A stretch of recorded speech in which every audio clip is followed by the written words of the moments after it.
A'udzubillahi Bismillahirrahmanirrahim. Alif Lam Ra. Kitabun uhkimat ayatuhu tsumma fussilat min ladun hakimin khabir. Allah ta'budu illallah innani lakum minhu nadhirun wa bashir. Wa anistaghfiru rabbakum tsumma tubu ilaihi yumati'kum mata'an hasanan ila ajalin musamma wa yu'ti kulli fadlin fadlah wa in tawallaw fa inni akhafu 'alaikum adzaba yaumin karim. Subhanallah alazim. Para jamaah yang dimuliakan Allah SWT, hadirin sekalian, marilah kita bersama-sama konsentrasi untuk menebalkan iman dengan cara memahami maknanya Al-Quran. Pertama, kita bersyukur kepada Allah sehingga detik ini tetap di lingkungan yang kondusif untuk jadi orang takwa.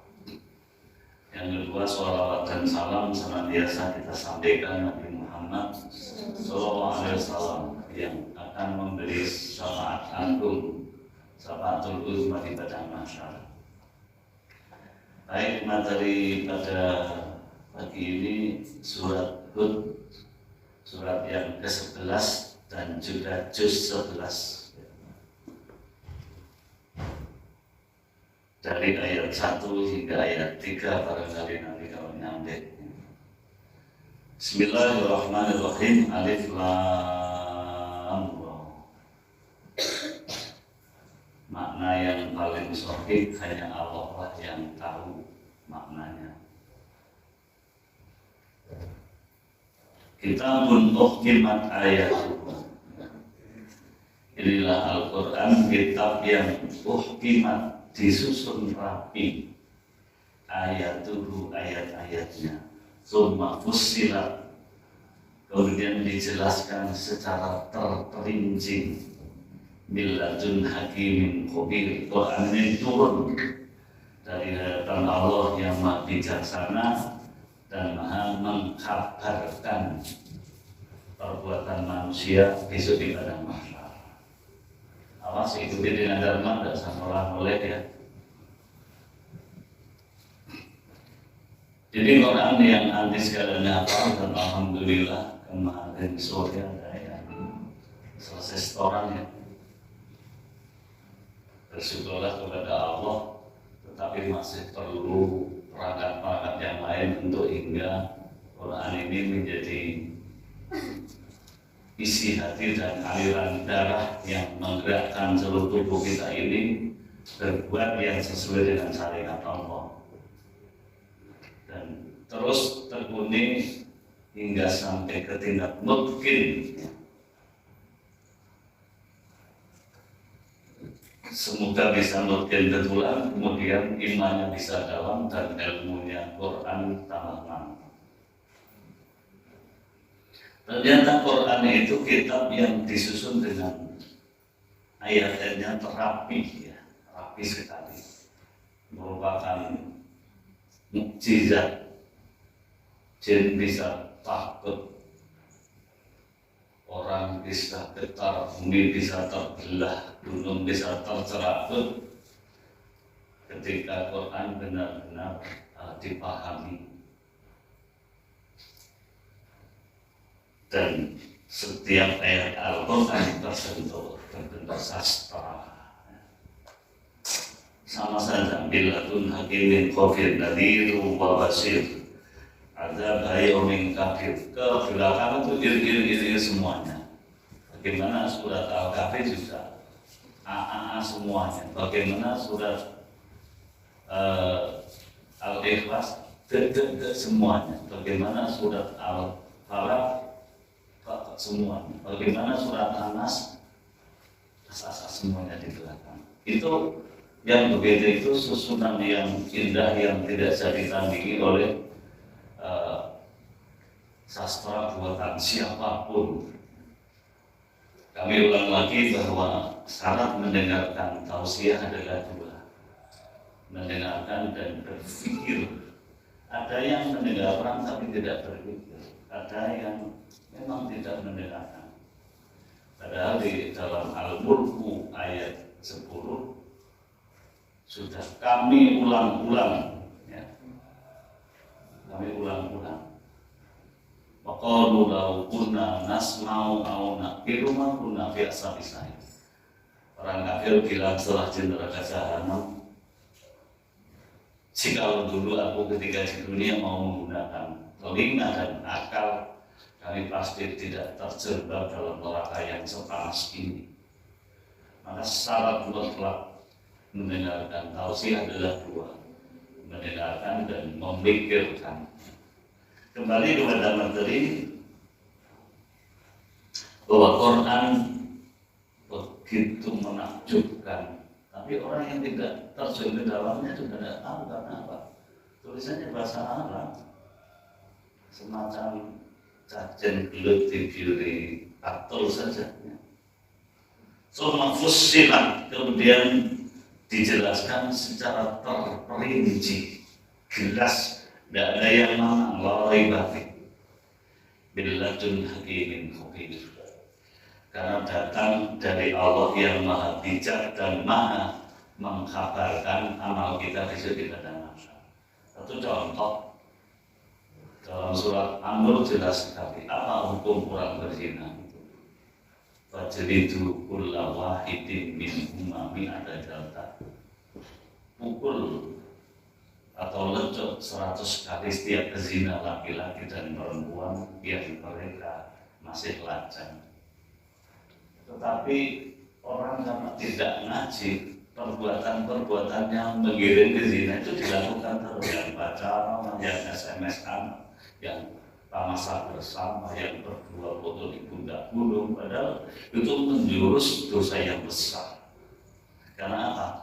Getaran ayat itu tidak dalam, tidak dalam. Fajlidu, maka letuplah kulla wahidin, setiap di antara dua dari satu, minhuma dari keduanya, mi'ata jalda, 100 kali. Bahkan ketika sudah pernah berumah tangga itu mendem sak butel, kemudian dibandemi waktu sampai meninggal. Dan hukum itu sampai kiamat tidak diubah, ya. Maka bahaya yang paling mengancam kalian itu adalah berpacaran. Tapi manis karena apa? Dihiasi setan menjadi indah. Ada masanya itu, ya. Takutlah di ayat-ayat itu, karena paling tipis anak-anak muda itu di dosa itu paling tipis batasannya. Kita lanjutkan pada ayat 2.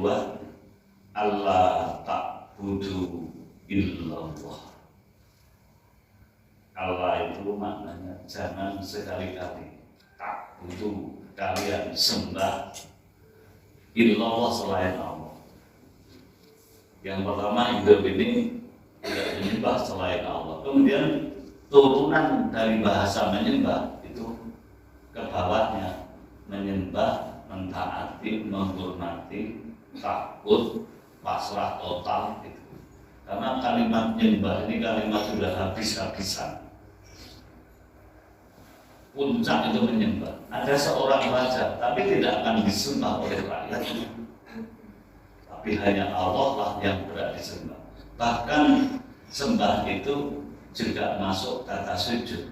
Tetapi ketika Allah Subhanahu wa ta'ala memerintahkan malaikat untuk sujud, wa qala rabbuka lil malaikati isjudu li Adam, ternyata di dalam tafsir sujud dan tahiyatan wa sujud dan ibadatan.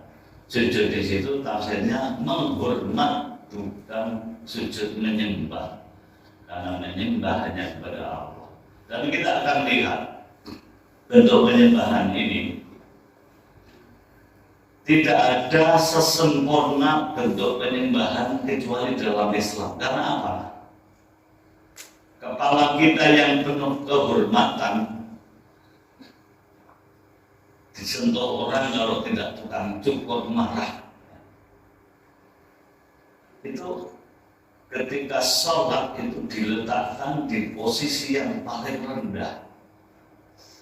Coba agama lain pernah melihat menyembah Tuhan mereka begini, tapi kepalanya masih di atas, hanya kakinya saja yang menekuk. Tetapi kita ketika sujud, apa yang terjadi? Tumit kita yang setiap hari tersentuh tanah itu lebih tinggi dibanding kening kita. Tumitnya kan naik kan, mata. Serendah-rendahnya mengabdi itu diwujudkan ketika sujud. Karena sujud bentuk perendahan yang sudah luar biasa. Dan di sana disyaratkan bahwa hidung dan kening itu terkena sajadah. Jabahatuhu wa anfuhu. Karena tangannya tidak boleh katut dengan lengannya. Wanita hati-hati karena pakai ruku anak pilih sujud kayak anjing dekem. Tangannya tersentuh sajadah. Yang tersentuh hanya kedua telapak ininya diangkat. Kemudian dengkul dan jari-jari kaki mandal semuanya. Itu penyembahan terendah. Tapi dimulai dari memuliakan Quran berdiri. Maka Quran tidak boleh ketika sujud dibaca, ketika tinggi, ruku hingga sujud itu.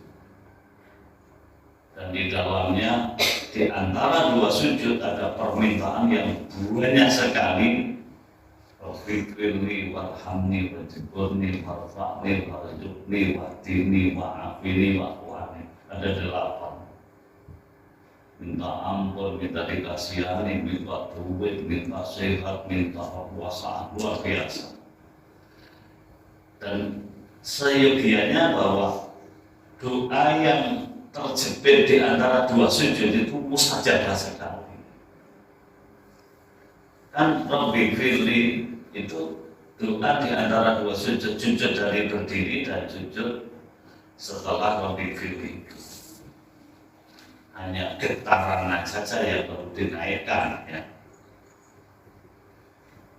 Jadi jangan mencoba-coba menyembah kepada selain Allah atau turunannya bawahannya taat kepada sesuatu yang berseberangan dengan ridho Allah, dengan siapapun. Dan jangan sekali-kali membandingkan hukum Allah berupa Quran hadis dengan hukum buatan orang. Maka sembahlah Allah. Jangan membandingkan jilbab dengan rok mini. Jangan. Bukan indahnya tapi jilbab pakaian yang Allah ridhoi. Selain itu terbuka aurat, pakaian yang Allah murkai, antara ngalor dan gitu. Tapi karena orang imannya tidak dalam, banyak kan orang sholat pakai rukuh persis kamu, tapi begitu sedih copot, belum keluar dari masjid sudah pakai baju yang tidak ada lengannya.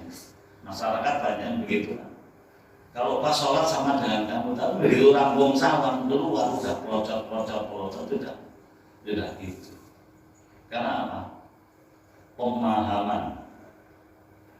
Banyak orang awam tidak paham sehingga tidak paham. Padahal kira-kira wanita ini setiap hari di dalam sholat dengan di luar sholat itu lama yang mana? Lama di luar sholat. Sholat itu 10 menit itu sawon banget. 10 menit kali 5 hanya 50 menit sehari semalam 24 jam.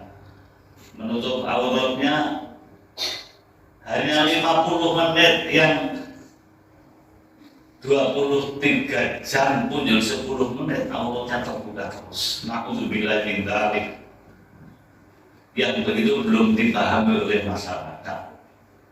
Saya meyakini mereka berangkat dari belum paham. Maka nanti siap jadi ubali nanti kalau sudah siap menjilbabkan masyarakat putri dan memasarkan jilbab dengan pemahaman yang lurus.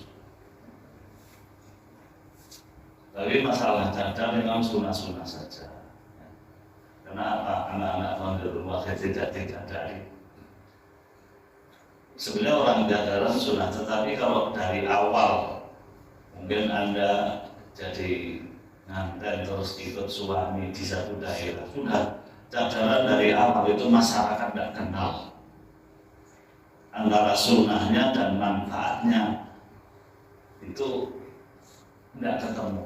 Mungkin 1 tahun dulu lah tidak pakai cadar, sehingga masyarakat di mana tahu itu istrinya tetangga, oh wajahnya macam itu. Nanti kalau udah lama katakan mau cadaran, orang-orang udah kenal. Oh, kalau ada apa-apa di jalan walaupun tetangga 1 meter tidak tahu karena tidak pernah mengenal wajahnya. Orang yang dikenal pertama itu wajahnya. Maka maaf, jangan fanatiknya menjadi buta, ya. Gampanglah nanti, karena tidak diwajibkan. Satu contoh mungkin, di saat ada Islamofobi, orang yang berjenggot dianggap radikal, apa yang dilakukan? Ngikut jenggot itu sunnah, tapi karena masih diisukan radikal, tidak ngikut kan tidak apa-apa. Nanti kalau udah orang-orang tahu itu sunnah toh, ngikut gitu orang. Jadi sunnah yang ternyata masih membahayakan syariat Islam ditinggalkan sementara tidak apa-apa. Jadi berpikirnya ini jangan apa ya, sempit, bahkan hanya sunnah saja perlu diperhatikan, yang haram saja ketika terjebak itu boleh. Orang makan daging babi boleh, tidak boleh, tapi ketika nyawanya akan melayang, dia tidak diisi lagi. Qurannya jelas, paman itu bagi wala adin wala ismailai. Kalau kamu terpaksa tidak berlebih-lebihan, maka tidak ada haram babi pada hari itu. Babi itu walaupun disembelih dibaca bismillah binti mumikul atau haram, entah haram itu babi. Itu harus dipahami. Jangan mengakon punya paham, jangan mengakon. Dipahami dakwah ini butuh tahapan-tahapan.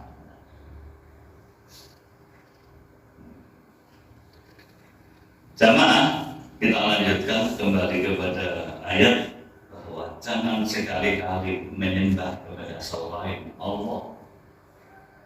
Kemudian Nabi sampaikan, innani lakum minhu nadhiru wa basyir. Maaf, inna dan inni dan innani beda. Innani itu maknanya lebih kuat. Innani benar-benar sungguh aku Nabi lakum terhadap kalian minhu nadhirum mubin. Nadhiru wa basyir, seorang pemberi kabar takut tentang neraka, basyir kabar gembira tentang surga.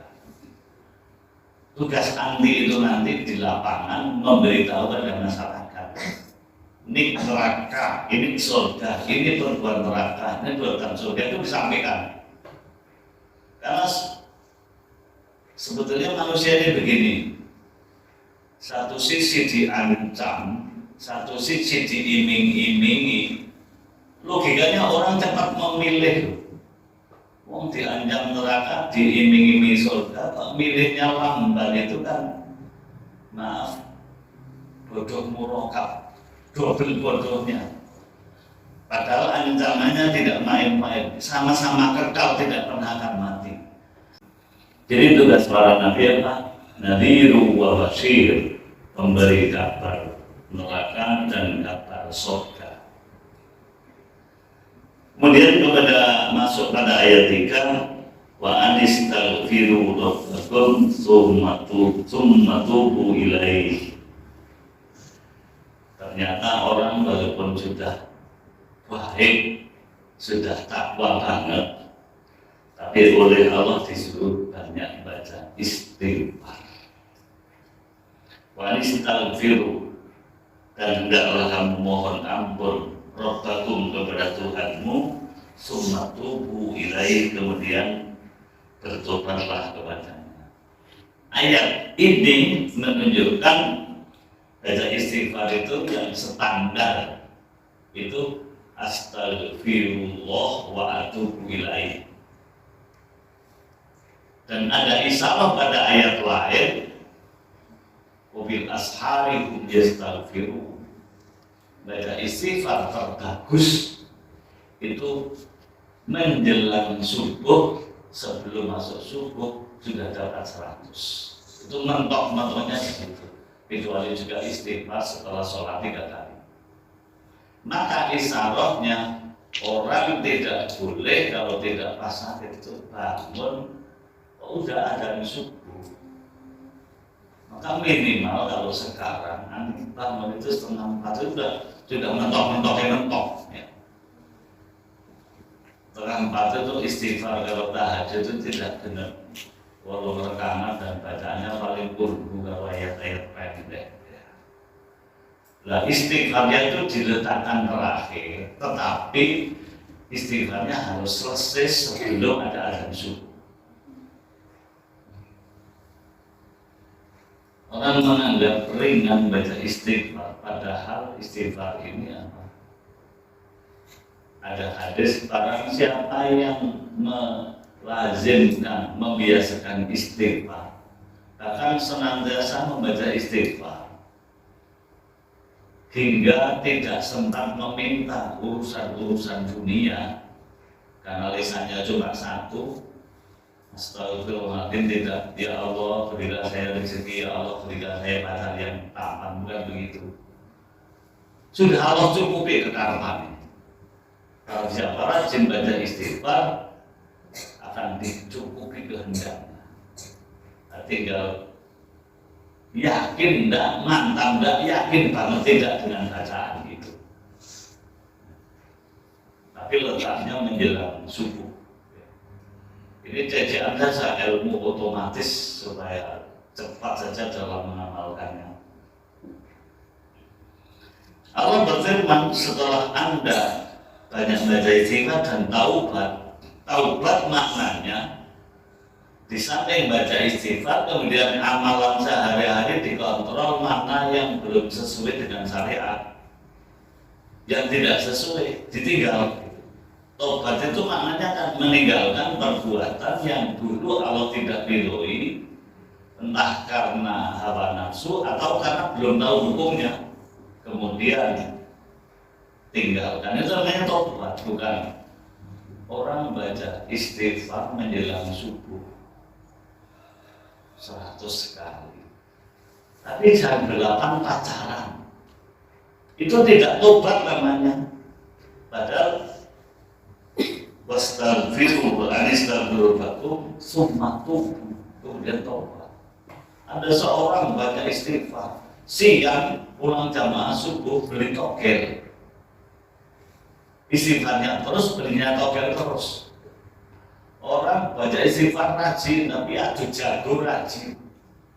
Mana tobatnya? Tidak ada. Karena tobat ini perwujudan dari berhenti menjalankan yang tidak syariat, bukan tobat berbentuk ucapan saja. Sehingga kualitas orang makin detik makin baik. Maka ketika orang banyak baca istighfar dan bertaubat kepada Allah, apa yang Allah sampaikan, yumatti'kum mata'an hasanan ila ajalin musamma. Dia akan memberikan kenikmatan yang baik kepadamu sampai waktu yang ditentukan. Maknanya hidupnya akan enak sampai ajal datang. Yumatti'kum mata'an hasanah. Bahkan dalam surat Nuh, kemarau panjang itu cuma disikapi dengan istighfar. Karena kalau Anda istighfar, yursilis sama alaihim midrar, akan aku utus dari langit hujan yang deras. Kan Anda kalau tidak punya iman tidak nyambung. Apa hubungannya istighfar karo hujan? Hubungannya istighfar dengan hujan karena hujan ini yang bikin bukan makhluk. Maka ketika orang sholat istiqomah banyak istighfar berderik air mata, kemudian tiba-tiba awan yang bubar itu menggulung. Begitu menggulung, udah tampak pekat, yang sholat belum pulang sudah hujan. Dan itu biasanya dilakukan seseorang oleh sebuah negara ketika kemarau panjang, setingkat presiden pun menyuruh ulama untuk sholat istisqa. Itu hubungannya erat sekali. Maka Allah berfirman lagi, wa yu'ti kulladzi fadlin fadlah. Dia akan memberikan karunia kepada setiap orang yang berbuat baik. Allah akan beri karunia kalau orang berbuat baik. Kulladzi fadlin fadlah. Orang yang patut menjadi pangkat utama memang tidak setiap orang. Tidak setiap orang. Bahkan orang dari kecil sudah dijaga oleh Allah ketika orang itu mau dipilih. Saya ingat Habib Rizik itu ketika diisukan membuat song dengan Firza, itu dia bilang, aku bersumpah dengan nama Allah, dari kecil sampai sekarang belum pernah mencuri, belum pernah berzina. Kalau saya melakukan itu dilaknat Allah. Luar biasa. Siapa berani bersumpah? Berani bersumpah. Demi Allah kami belum pernah mencuri dan tidak pernah berzina. Dan tidak pernah pacaran dengan seorang perempuan pun selain istri setelah dinikah. Berani itu. Karena apa? Ketika Allah memilih seseorang, Nabi Yusuf pun yang sudah digoda wanita oleh Allah diberikan. Memang ada orang-orang ini, dan orang tidak setiap orang berani mengucap begitu. Wanita bahala menjadi pacaran ya, wajib menang, gitu. Tapi dia berani. Dan orang yang memfitnah satu persatu nyawanya dicabut dengan mengerikan oleh Allah subhanahu itu nyata di depan mereka di YouTube setiap saat. Bahkan jaksanya, hakimnya, polisinya yang mau membunuh mati semuanya udah, nyawanya udah sama lolos. Kalau Allah memberikan utama pada orang yang pada pangkatnya.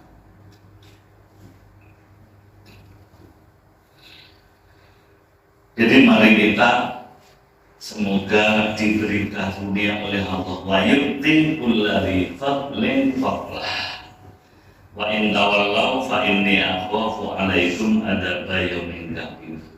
Jika seruan dakwah ini kalian berpaling maknanya tidak percaya, yang dikhawatirkan oleh para nabi, para ulama, orang yang berpaling itu akan ditempa azab pada hari yang besar, yaumin kabir. Hari besar adalah hari akhirat. Jika dakwah ini ada yang menolak, para nabi tidak apa-apa, tidak marah, hanya khawatir ditempa hari yang amat besar, neraka jahanam. Terakhir, ilallahi marji'ukum, hanya kepada Allah lah pulangnya kita sekalian. Wa huwa ala kulli syai'in qadir. Dia berkuasa membuat apa pilunya apa saja. Berkuasa. Kalau Allah menjatuhkan orang jatuh tidak jatuh. Kalau Allah mengangkat orang akan diangkat, tidak ada menghalangi. Nabi ini orang yang paling kecilnya paling rekoso. Dalam perut ibunya bapaknya meninggal, pulang ziarah bapaknya umur 6 tahun dari Madinah. Di tengah perjalanan di kota Aqwa, ibunya meninggal. Itu maaf, itu sengsara-sengsaranya orang itu Nabi Muhammad. Tapi ketika Allah angkat, tidak sosok makhluk pun dari jenis apapun yang bisa menandingi Nabi Muhammad, karena dia adalah diberi hak memberi syafaat agung di padang mahsyar.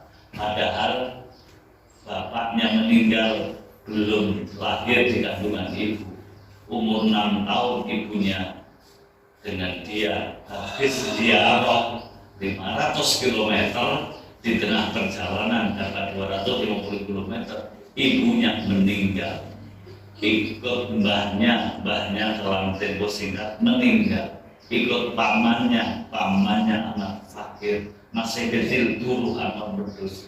Logikanya nggak mungkin naik itu, paling-paling tadi bos wedus kok mau nepuli, tetapi Allah kehendaki dialah Muhammadur Rasulullah. Anda jangan kecil hati, walaupun Anda ada yang di sini anaknya orang marah, tidak begitu cantik, laki-laki pangkat tidak punya, tidak apa. Bismillah kalau Allah akan naikkan derajatnya jadi orang yang tinggi. Contoh yang di Ustaz Arif itu dengan sadar kan akan mati. Adiknya di sini juga kan udah mati loh. Itu hanya gara-gara Mbah Dalhar ngaji ini, Ustaz ini titik anaknya orang yang tidak punya apa-apa. Sekarang jadi kafir, jadi ustaz S2 lagi. Jujurnya setengah mati, hidupnya sederhana, bahagia. Bisa nyopir saat model mobil dengan sendiri. Saatnya gitu. Oleh anak wong bejo. Apa bejo? Istrinya tamatan gondol, padahal dulunya di desanya itu sudah dikenal, malah wong harus mati kabeh kan. Itu kalau Allah kan menaikkan derajat semacam itu. Baca Salman itu, kepala seluruh asin saya itu juga di sampel sana anaknya orang kabur kami. Namanya sama saya ganti, Aman Supriyono, Bani Salman Al-Farisi. Kakaknya jadi Pahiti Pol. Saya ganti nama Nur Fuadi, Cahaya Hati. Pahiti Pol ini lahir orang paman. Ganti jeneng. Sekarang bisa jadi perangkat marung kaya. Adiknya di Prambanan jadi perangkat juga. Di sini kepala sekolahnya. Jadi kalau Allah mengangkat derajat orang cepat, maka Anda tidak perlu kecil hati. Kalau ke sini bapaknya ditilik pakai motor rapopo. Orang mobil Pajero malah panas jeru-jeru. Pemenang orang sing bawa mobil Alphard malah lepak terus. Tidak perlu kecil hati, yang penting menjaga siapa yang menjadi dia yang dapat. Itu pesan-pesan kami ingin bahwa Anda jadi serikandi Islam. Saya cukup beri anjing saja, kamu jadi serikandi. Jadi itu pesan-pesan saya. Walaupun masih muda, kalau ngomong ada istighfar waktu sih ngomong waktu waktu kini utuh. Nah saya istighfar dan sebelum subuh kan tidak ada orang tahu. Astagfirullahaladzim, dan tolong diupayakan walaupun angel kalau baca istighfar itu dibantu air mata minimal 2 karena lewat telepon atas redik. Astagfirullahaladzim. 100 kali itu 3 menit itu cukup. Saya kalau baca banyak itu tak hitung-hitung ya. 3 menit cukup. Baca yang lain nanti nyicil dulu. Nanti kalau udah imannya kuat membaca la ilaha illa anta subhanaka ini benar-benar dimin sehari 1000 kali 1000 kali nggak masalah kalau ngantos kan saya dekat pribadi kepada Allah Subhanahu wa Ta'ala, tidak perlu diworo-worokan kemana-mana, tapi ada semangat. Ini saja, semoga besar manfaatnya dan semua nanti di surga Allahumma. Mari kita tutup dalam majelis. Subhanakallahumma wa bihamdika asyhadu an la ilaha illa anta astaghfiruka wa atubu ilaik. Alhamdulillahirabbil alamin. Wassalamualaikum warahmatullahi wabarakatuh. Waalaikumsalam warahmatullahi wabarakatuh.